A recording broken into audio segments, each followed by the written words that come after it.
Hello everyone! Today we're going to be doing some free motion quilting and painting on fabric using Arteza fabric paint. So before we get started, I just want to show you my view this morning from our back porch. We love to sit and watch all of the activity in the mornings and in the evenings with all the different kinds of birds. And we have two little pesky, very busy squirrels. You can see him up there eating the mealworms we've set out for the birds. We have so much fun watching these guys. It is just so relaxing. Let's see, we have hummingbirds, we have house finches, we have purple finches, golden finches, we have chickadees, titmouse, wrens, cardinals, blue jays, and doves. And of course, this little pesky guy. Look at his little round belly. I do think that if we wanted to stop him from climbing up there, we could, but a squirrel's got to eat too, and he's just so cute, and we get the biggest kick out of him. So we're going to let him continue to pig out like he is at Golden Corral. Look at him balancing on that little metal rod right there. That is just so cute. And then my mom went and got her camera, and she took a couple pictures this morning, and I just wanted to share those with you. So you'll see the hummingbird. Aren't these really great pictures? Look at this picture right here. I think that's awesome. Good job, Mom. All right, so this is my view in the morning before we get started. Now we're going to come up to the studio and we're going to go ahead and get started with today's project. I have some really simple stencil instructions, and I also have applique templates. These templates have already been mirror imaged if you want to do your letters with fabric instead of paint. So in these stencil instructions, I give a few different ways that you can finish off this project, and I give some really simple instructions like how to cut out on the dotted line and tape together your stencil for painting all of your letters. So in today's video, I'm going to be speeding up the process here and there, and at certain parts of the video we'll slow down and really take our time, but I wanted to show you the whole process and not leave out anything. And that way, if you wanted to stop and pause the video, you could do that, but you see the whole entire project from start to finish. Once we have our pattern all taped together and ready to be traced, we're going to prepare some fabric. So just to let you know, this project, when it's finished, is going to measure 30 inches wide and 4 inches tall. The first thing I'm going to do is iron some freezer paper to the back of the fabric that I'm going to use in today's project. The freezer paper will help stabilize this fabric and keep everything nice and firm while we are tracing out the design for our project. Now I'm making 2 of these, and so my fabric might look a little bit bigger than yours, but you can see that here in just a second I'm going to actually cut out 2 finished pieces of fabric. Keep in mind, you'll want to cut your fabric a little bit bigger than your finished project. We're going to allow for seam allowances, and then we're going to center our fabric that still has the freezer paper on the back side over top of our pattern and simply tape that right in place. The next thing we're going to do is bring in a fabric marker. I have a heat erasing pen, and today I'm using my light box. You could use a window. We're going to trace onto the pretty side, the front side of our fabric, all of our letters, and trace the outlined box that is going to be the finished size of our project. Once you have it all traced, you can remove the tape, and now we can remove the freezer paper. If you bend one of the corners, it should easily lift right off of the freezer paper. The next thing we're going to do today is layer the front side facing up of our project onto some batting. I pinned that in place, and now I'm just going to do a basting stitch all the way around my project on the outside of our traced line, just to keep our batting in place and so I can remove these pins and get them out of my way.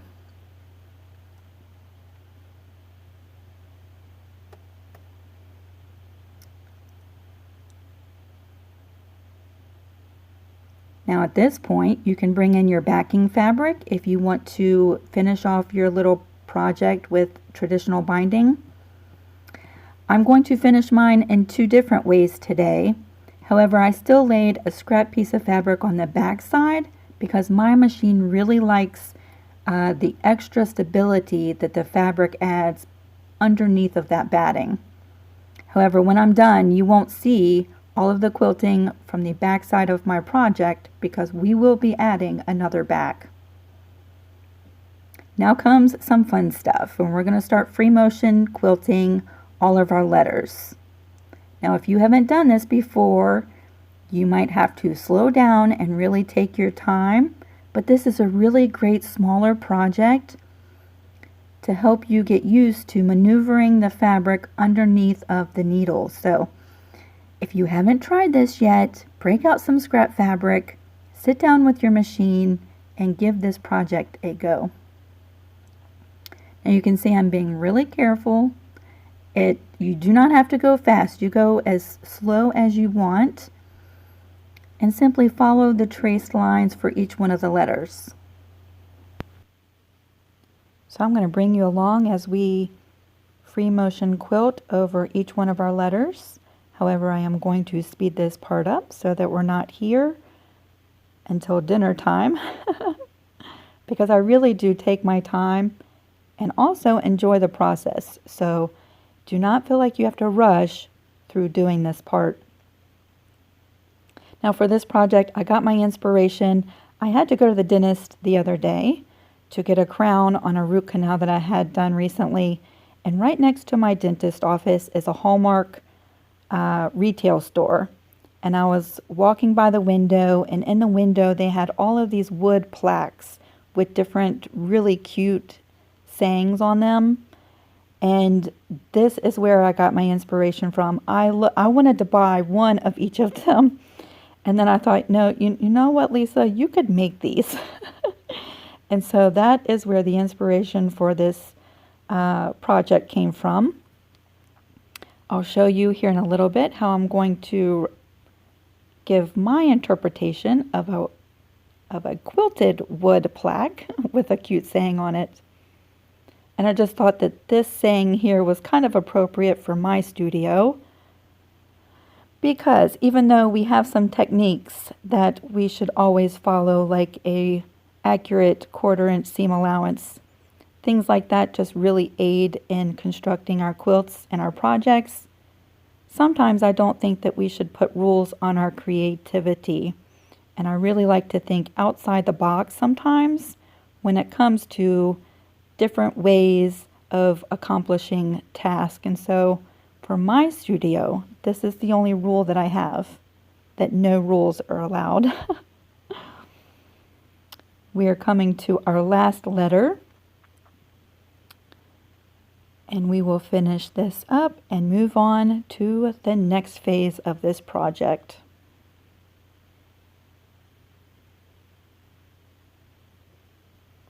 Now this is in real time, and so you can see how fast I'm moving along.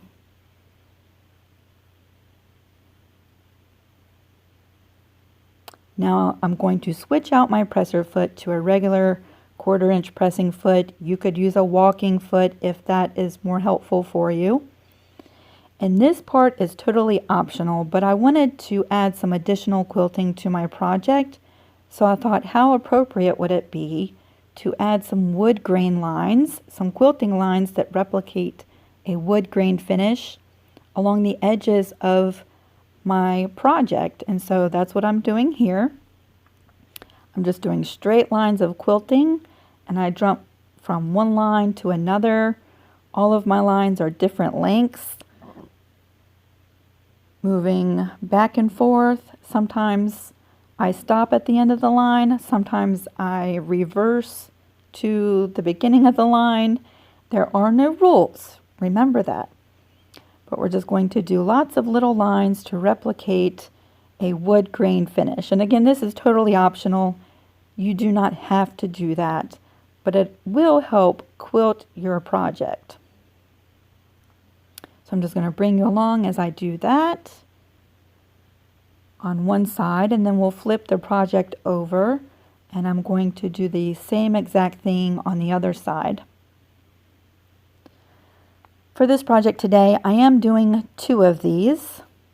So filming this project took a little bit longer, but I am making 2 of these at one time because this is the first time that I've used this particular fabric paint, and one of these projects is going to get washed, and so at the end of the video we can see how well the paint stays after being washed.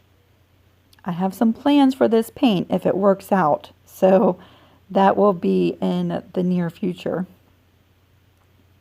So once you have your wood grain lines quilted into your quilt, we'll go through and cut all of these jump stitches. And now we're going to trim off the extra bits around our project. Using the little line that we traced at the very beginning, I'm going to trim off all the extra batting and backing fabric to 1/4 inch past our traced line. I'm going to do this all the way around our little quilt project, and I like to use the lines on my ruler to make sure that everything stays nice and square.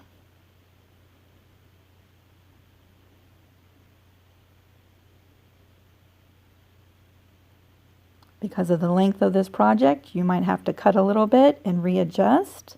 Just make sure everything stays nice and straight. So here is our project, and we're ready to move on. The next thing I'm going to do, because I am going to make this really simple, I'm not going to add a binding. I'm going to add another backing fabric right side up, lay my quilt project right side down, pin and sew with a 1/4 inch seam all the way around, making sure to leave an opening so we can turn this project right side out. I'm back from the sewing machine, and I just sewed all the way around our project, and I'm going to trim away the extra backing fabric that we added. I'm also going to take my scissors and trim off the extra corner bits so that I get a nice prettier corner when we turn this right side out. Now this is the part of the project that I dislike the most. I always have a hard time flipping my work right side out. For me, this takes the most patience. To get the corners exactly poked out nice and pretty, I take the blunt end of a paintbrush, stick it through the opening, and run it down into the corners and just poke those corners out. We'll flatten this out and bring it over to the ironing machine. Now at this point, we wanted to make sure that all of our seams are nice and straight. We'll straighten out our project. And at this point, the heat erasing pen is still on the pretty side of our quilt project. When we iron our little quilt nice and flat, all of those tracings will go away. We're going to give this a good press so it sits nice and flat. And then we'll go to the opening and turn the opening into the inside of our project and press that nice and flat as well.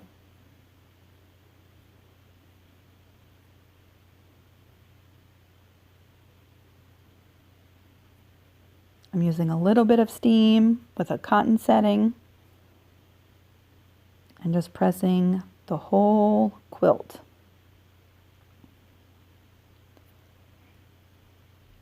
Now we're going to turn that opening inside and give that a press again.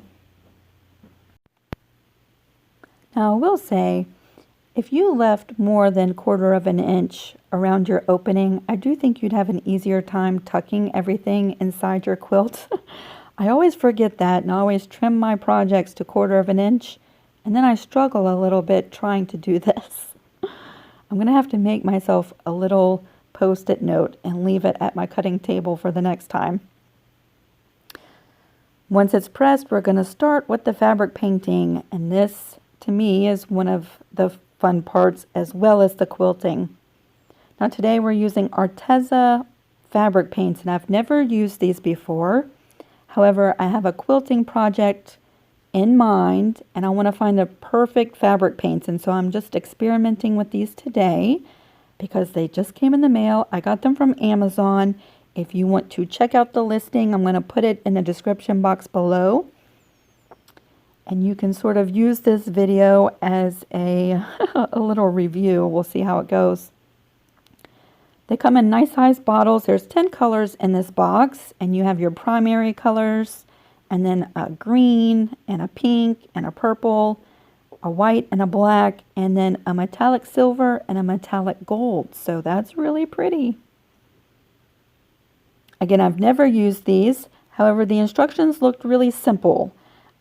Shake the bottle before using. They're ready to use right outside the pour it onto a plate and paint away. And then you just heat set them for 30 seconds once your project is dry.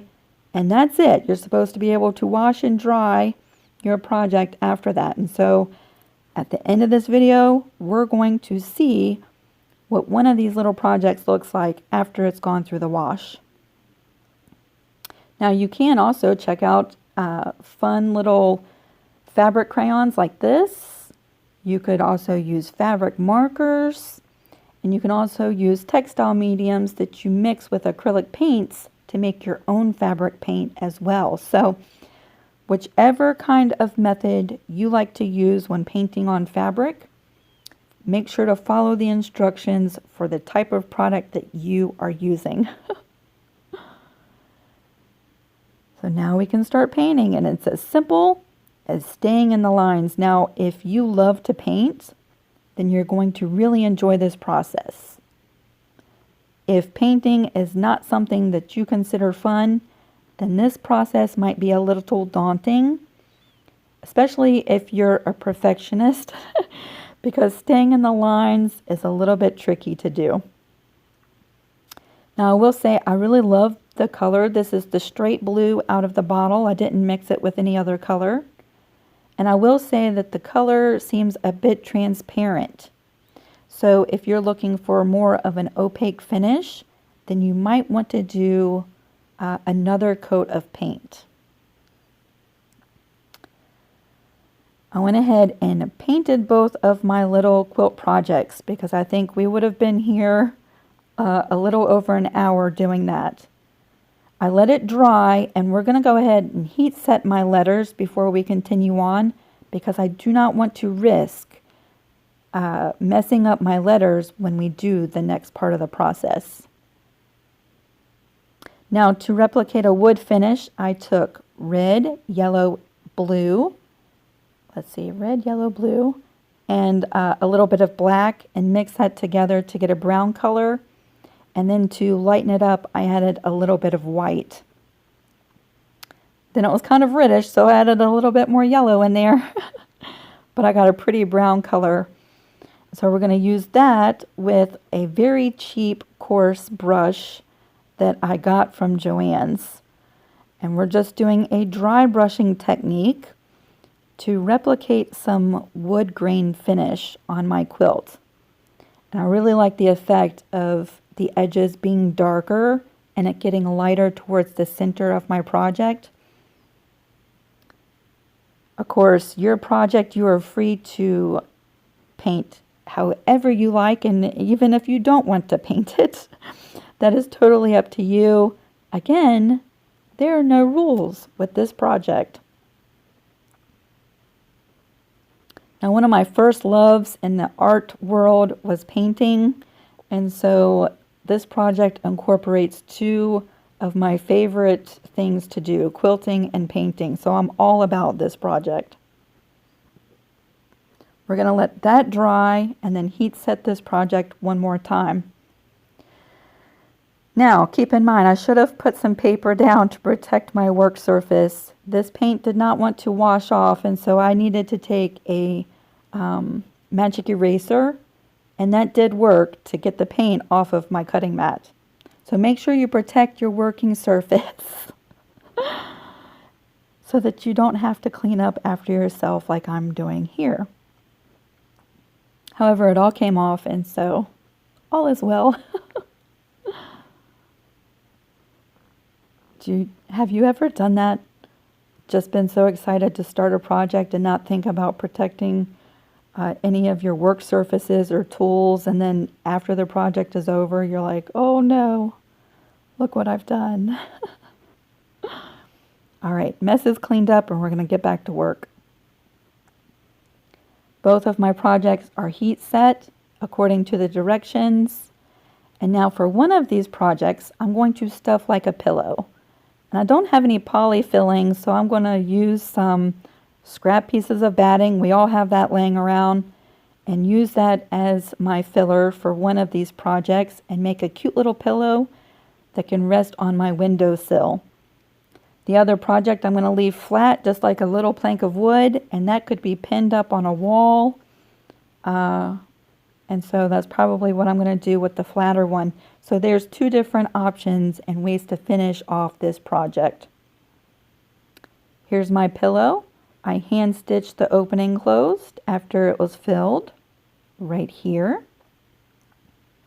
And then my flat one, I just brought to the sewing machine and did a straight stitch all the way around the edge of the quilt, and that sewed together the opening and secured this project. Now I'm going to go throw this one in the wash, and we'll come back before we end today's video and see how it does. And here we are. I just pulled out of the dryer the flat project. I think the colors held up really, really well, and I will have to say the paint is much softer after being washed. It has a little bit of a plastic feel before it's washed, but coming out of the dryer, it does feel a lot softer. I don't think the blue faded at all, and really the brown looks pretty close to original as well, so I'm really impressed. I think I will give these paints a go in my next quilt project. If you try these out, I would love to hear from you in the comment section below. And if you make this project, I'd also love to see it if you share pictures in the Creative Crew group on Facebook. So here are my two finished projects I'm going to show you displayed in my studio. And it'll serve as a constant reminder to think outside the box in my projects. Now, if you've stayed this long to the end, I have a couple of pictures to share with you from my dad, who took some pictures of our backyard birds this morning as well. Thank you so much for joining me. I cannot wait to create something really fun with you next time. We'll see you all really, really soon.